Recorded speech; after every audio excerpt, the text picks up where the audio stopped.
Right, okay, so let's have a look at this question 7, which is a groups question.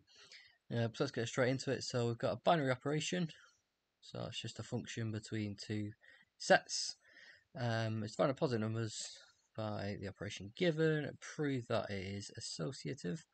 So we need to remember our definition of something being associative here. So we would need that A star B star C is equal to A star B star C.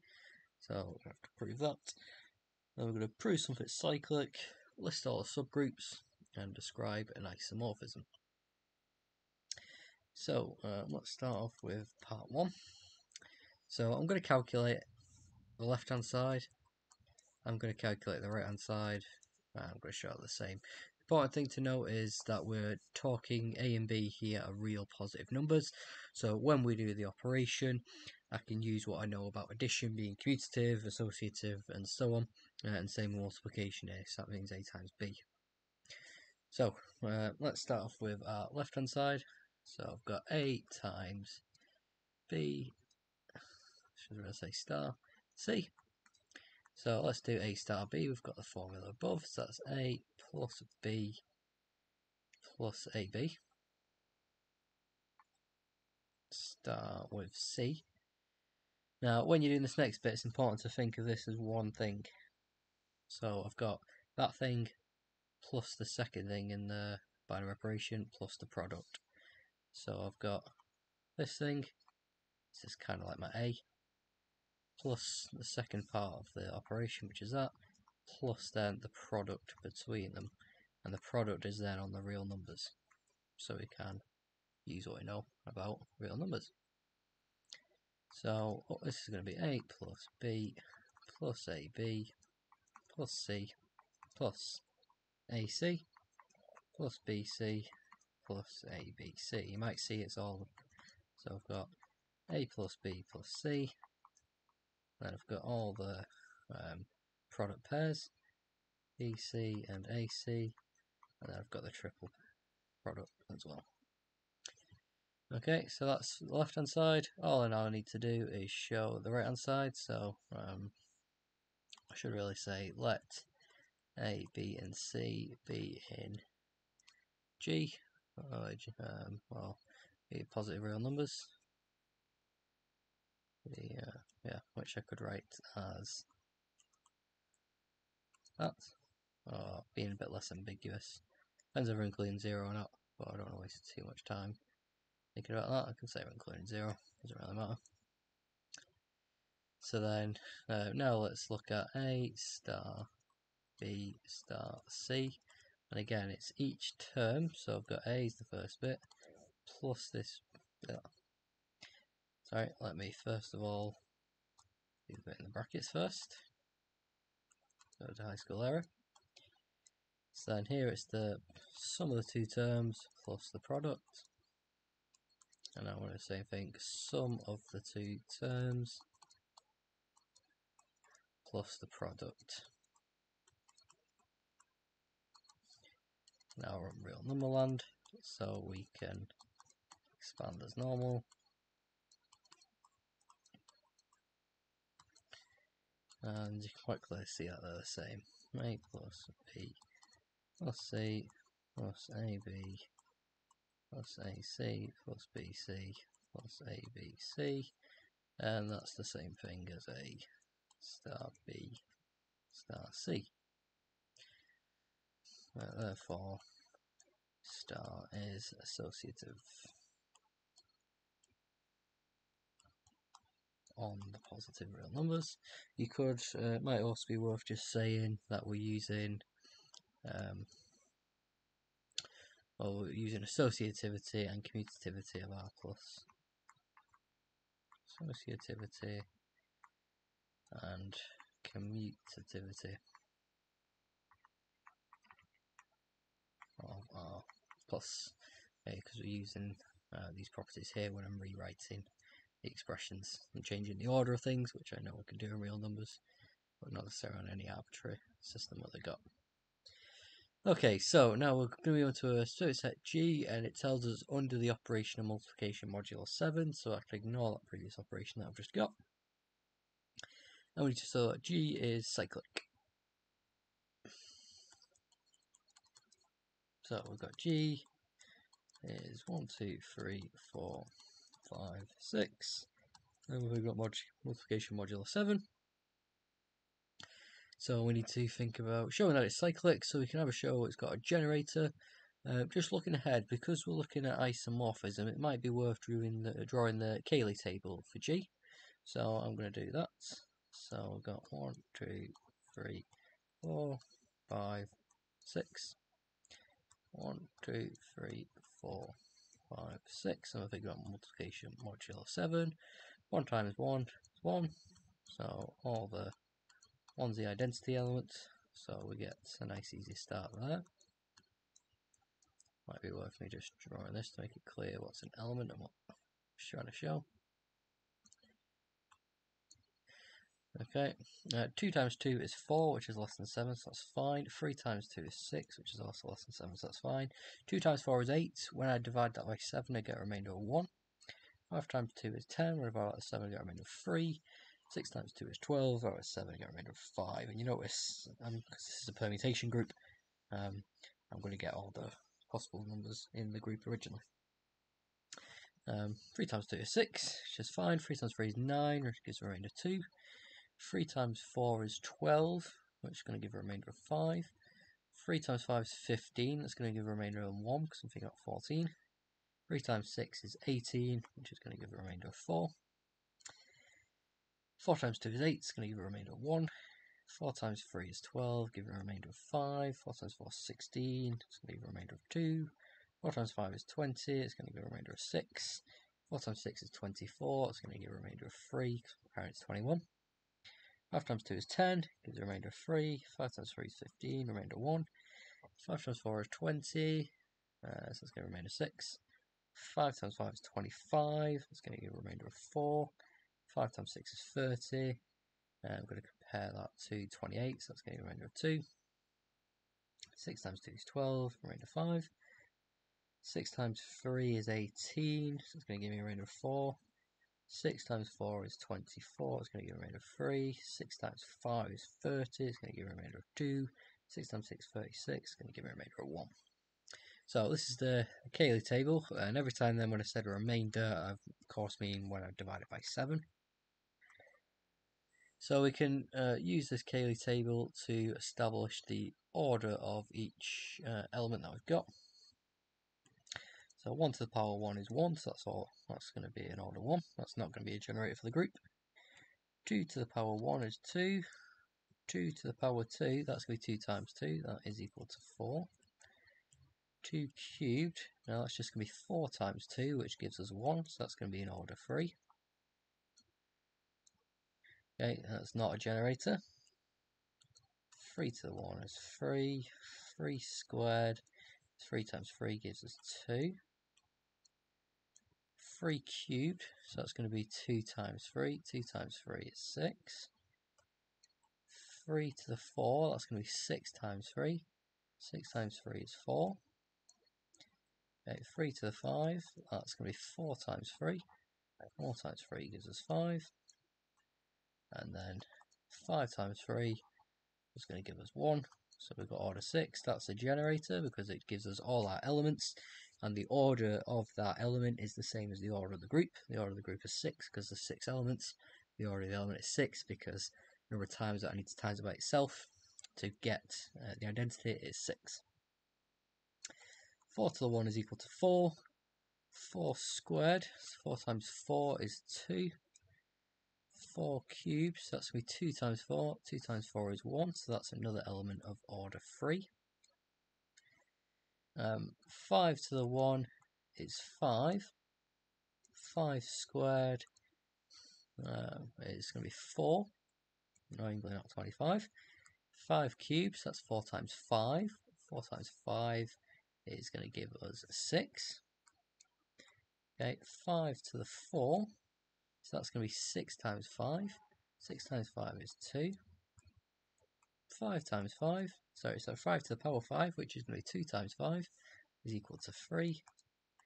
And then 3 times 5 is going to give us 1, so that's another generator of order 6.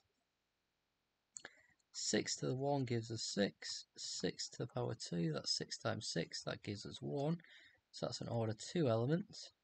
That's a self-inverse element as well, should note. Okay, we didn't need to do all that to prove that it's cyclic. However, that's going to be useful for a question later on looking at isomorphisms. So we can see that, well, G is cyclic under multiplication modulo 7 because 3 and 5 are both generators. So we can get all the elements from there, from just one of those elements. You could say that G is equal to element generated by 3, or you could also say that is equal to the group generated by 5. Notice that this is only the case under the operation multiplication modulo 7 though. Right, we need to list all the subgroups of H, so we've got this other set to deal with. So we've got, I jumped to numbered it wrong, haven't I? So it's B. So H, what are the elements of H? I have to write these down for myself. So 1, 5, 7, 11, 13, 17. 1, 5, 7, 11, 13, 17. And the operation that we are under is modulo 18. Should have a squiggly bracket there. And looking at multiplication modulo 18. We want to list all the subgroups. So when we figure out subgroups, we should really be thinking about Lagrange's theorem. So Lagrange's theorem tells us that, just write like that just for a shot. Lagrange's theorem tells us that the order of any subgroup must divide the order of the group if we've got a finite group. So, so for a finite group G,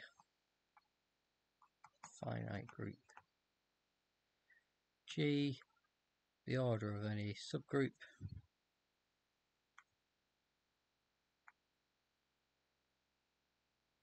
must divide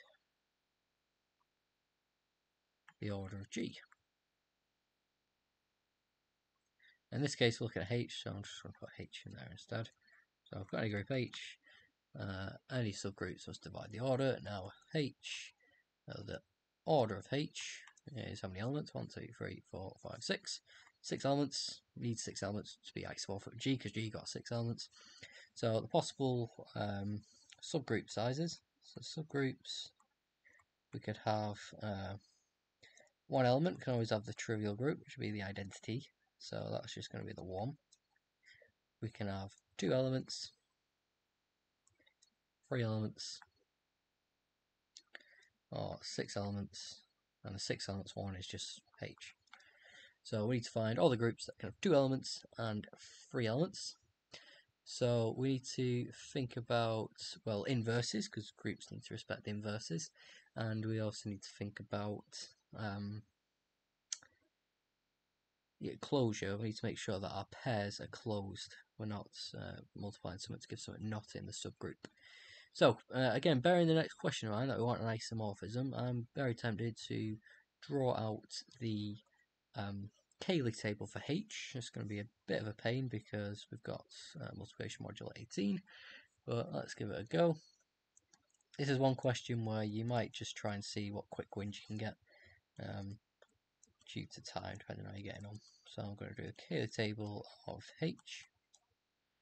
So looking at multiplication modulo 18, you could just try and look at inverses, but that's part of the reason why I'm doing the Cayley table, because it'll just make it easier for me to look at. So 1, 5, 7, 11, 13, 17,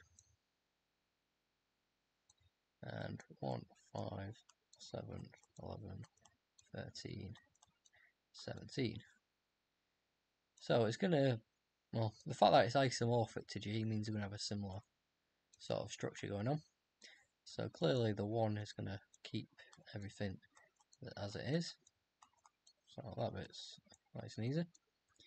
Now the rest of the calculations I would probably do on your calculator, because we're going to want the remainder. So 5 times 5, and we're going to divide that, well, the remainder divided by 18, so that's going to give us 7 as a remainder.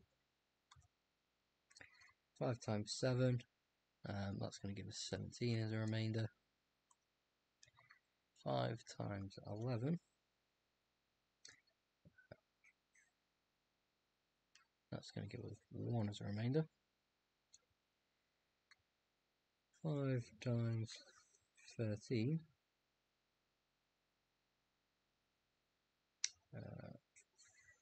that's 3.61 when I divide it, so that's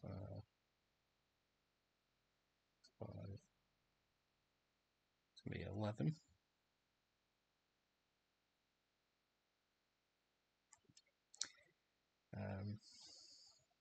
5 times 13 is 65. I need to divide that by, well, how many 18s go into that? I'm thinking 64. We shouldn't go into that, so 18 times 3, I think. That'd give me 11, so I just wrong one. There's something I've just done. 5 times, sorry, that one's 11. That one I just did with 1, wasn't it? Yeah, 54 was in there. And then the other element's got to be 13, which is worth just checking. 5 times 17, that's 85. Divide that by, yeah, because 18 times 4 is going to give us 72. That'll work for that one. And then actually that fills me going this way. Okay, 7 times 7 of 18.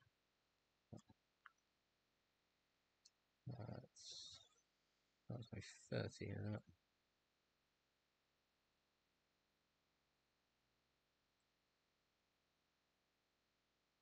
18, 36, 13, yep. 11 times 7, 77. So it might be worth actually having in front of you a table of the multiples of 18. It usually tends to help, doesn't it? So 18, 36, 54, 72, 90, 108, 126, 144, 162, 180. That should be more than enough, hopefully. So if we do 7 times 11, that's 77. So that's going to be 13 away from the next one. So that's correct. Oh wait, sorry. That one's 13. 7 times, that's 7 times 11, it's done. 7 times 7 is 49. That's 5 away from the next one, so that's going to be remainder 5. 7 times 13 is 91, so that's going to be 17 away from the next one. And 7 times 17 is 119, so that's 7 away from the next one. I'm definitely doing something wrong here. 7 times 17 is 119. That's 7 away from that one. Let me recheck here. So 7 times 7 to the power 1 is 7. That's fine. 7 times 5 is 35. 35 divided by 7, that's the remaining 17. Sorry, I'm going to the next one. I should be going back. So that's why I need to make sure I'm careful what I'm doing. So 7 times 13 is 91. That's giving me a remainder 1. There we go. 7 times 17 is 119. Okay, and that's 11 away from the next one. And then I can fill it out like that.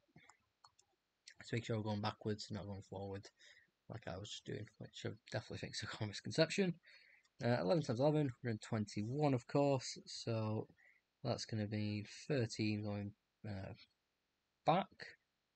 Have I done this one earlier correct? Sorry. 11 times 11. Make sure I'm not getting this wrong this time. 121. Take away 3 to get to 218. Take away 10, so that's 11 times 7. Embarrassing. 11 times 7, 77, which is 5 more above. Yep, so I need to sort that out. Good for you to see where mistakes are made. That was a 1, wasn't it? And then you need to be careful because this here, 7 times 7 is 49. That's 13 above. 7 times 5 is 35. Yeah, okay, hopefully that's correct now. 11 times 13 is 143. So that's 1 before the next one, so that means it's going to be 17 back. And then 11 times 17 is 187, so that's 7 that way, so that's starting to look okay now. 13 times 13 is 169, that's 7 above the previous one. 13 times 17, 221. Okay, so I'm going to have to go another one up, so 198. And then that's going to be 206, 216, so that's 5 away. And 17 times 17 is 289. So our next one, 234, 252, 270. I'm just doing a side calculator. 288, so 289. It's 1 away. That's going to give me 1. Fingers crossed, I've done the Kaylee table correct now. So, we definitely don't need to do all that to get the subgroups, but as I say, it'll help the next part. So, which elements are inverses to each other? So part of the group we definitely need element 1 because that's the density of a group, so we're always going to need 1. However, this other element here is going to have to be a self-inverse, or else it won't be closed. So the only element that times by itself to give you 1 is 17, so that's the subgroup with 2 elements. Now with 3 elements, we just need any pair of elements that gives us the inverse, as long as they are closed. So what times each other give me 1, so 11 times 5 gives me 1. So that'll work. What other inverses have we got? 11, we've done 11, 5. The other one will be 13 and 7. Because if I do 7 times 13, I get the identity elements, and everything else will stay in the group. So they are all my subgroups, I believe. Yep, okay, so we'll go with that. So they're all the subgroups that we've got. And now we need to find an isomorphism between the groups. So one thing to remind yourself is what an isomorphism is. So an isomorphism is a homomorphism. A homomorphism is any map that goes between two groups with the property that it preserves a product. So phi of A, should put circle phi B.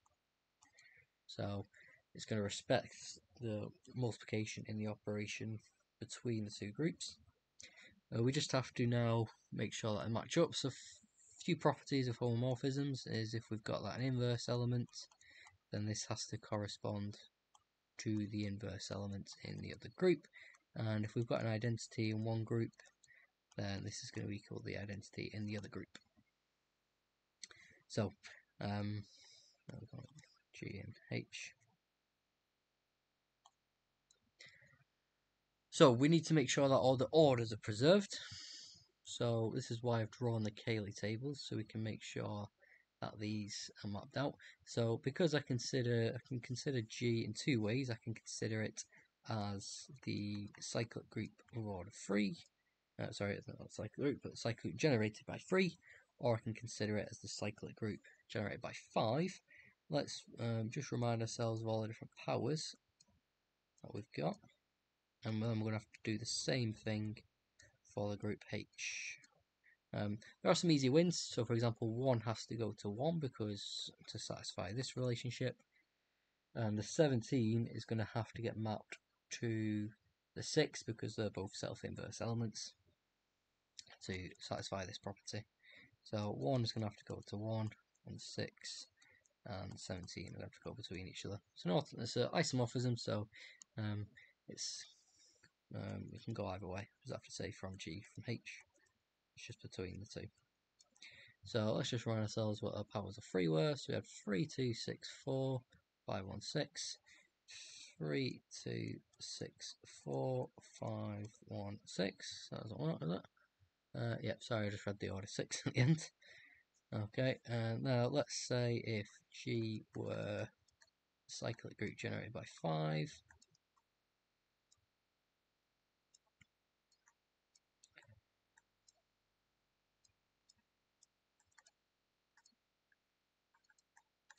Got 5, and then what are our... We're going to have 4, 6, 2, 3, 1. 4, 6, 2, 3, 1. 4, 6, 2, 3, 1. So there are possible representations of the group. We now need to think about H in the order of, well, what are the generators of H? So clearly 1 is not a generator and 17 is not a generator. So we have to look at the other ones. So 5 times 5 is 7.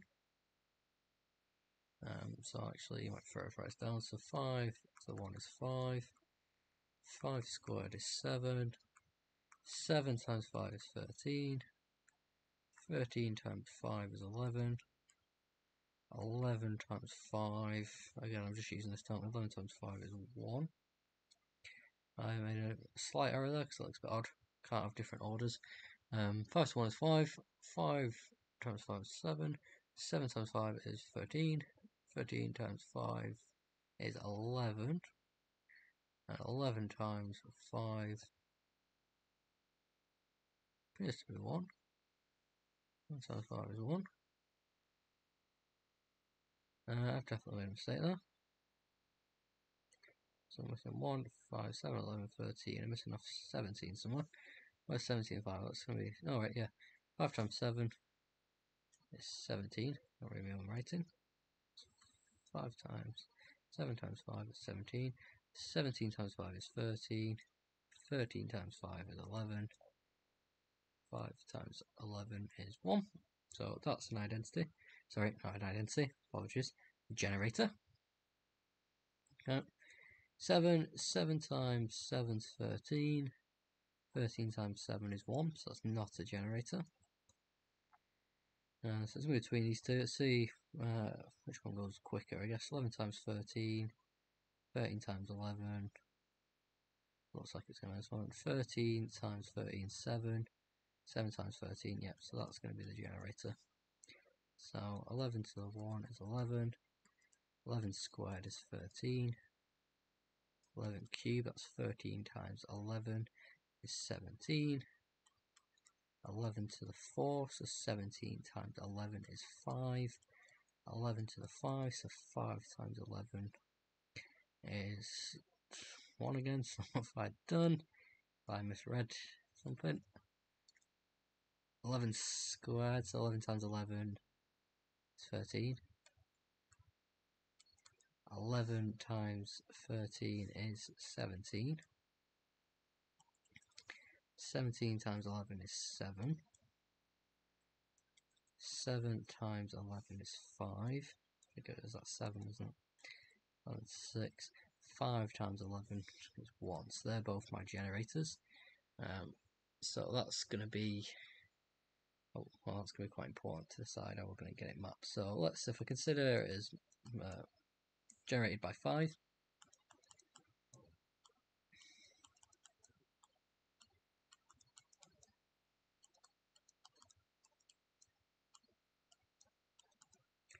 Hope I could read my own handwriting, wouldn't it? Okay, or if I considered it by generated by 11. Now, they don't have to go side to side, they can go diagonal, these automorphisms. So we're going to have to think about the possible pairings. 13. 11 cubed was 11, if not 11. 17. 11 to the power 4 is 7. 11 to the power 5 is 5. Let's get 1.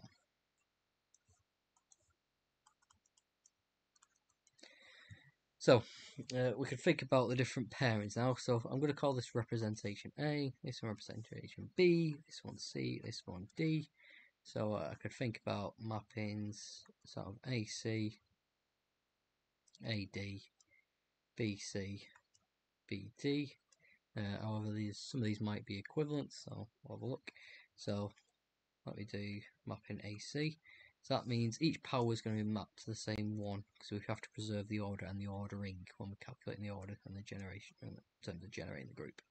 So 3 is going to be mapped to 5, so that's in G. So put it there. So this is the element in G, this is the element in H. So 2 is going to get mapped with 7.